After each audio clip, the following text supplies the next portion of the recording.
I've seen some interesting cases recently in that they've been tested and it's very clear that the tests came up negative. Yet the symptoms that they've experienced are very, very, very, very similar. Have you seen anything like that? At the moment, no. I haven't had any close shaves or COVID patients, so everything that I say has to be given that factor into it. So there's I think the same can be said for both of us, right? And most people in practice, because actually most patients suffer at home. Normally in our winters here we have plenty of people with flu who come in with very, very similar symptoms, and we're quite used to treating them in the way that we do, and it's a little less straightforward than a medical model where you have to have an exact diagnosis and an exact drug treatment.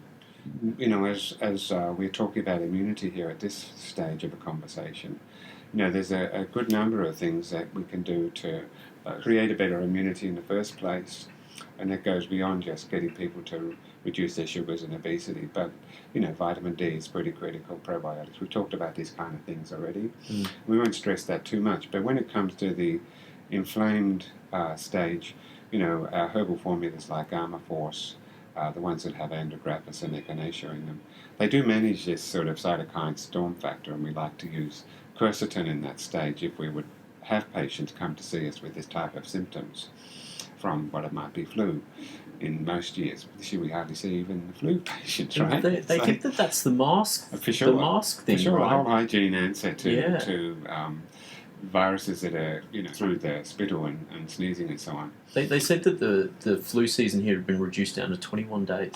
Yeah, I saw, I think I mentioned this in the last conversation with you, I saw some South China Morning Post news reports in the first week of January where we'd already had 7 people die. And there's published notes on the flu season that come in from East Asia and different regions, and it's like the third week of January, flu just about disappeared from those numbers, across East Asia as everybody donned their mask. So great.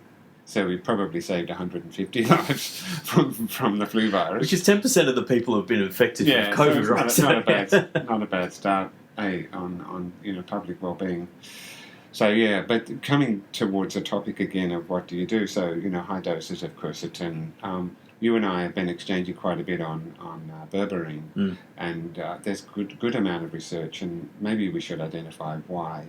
Berberine and quercetin are both able to bring down these NF-kappa Bs, IL-6s, TNF-alpha inflammation, ends in the cytokine storms, them being the cytokines themselves. And also another extract called bakelin, which comes from basil skullcap. And one of the formulas that we've used here a ton in previous viral upper respiratory tract and lung infections is the one called Viricon. It's very good from vital nutrients. And it has all of those things, although you could say you've got to add the quercetin on top of that to get the full lot. And so, just quenching that inflammatory response, and we've always seen very good responses to those. They're very popular. In Australia, Armour Force is one of the things the public goes and rushes to get. It's well known for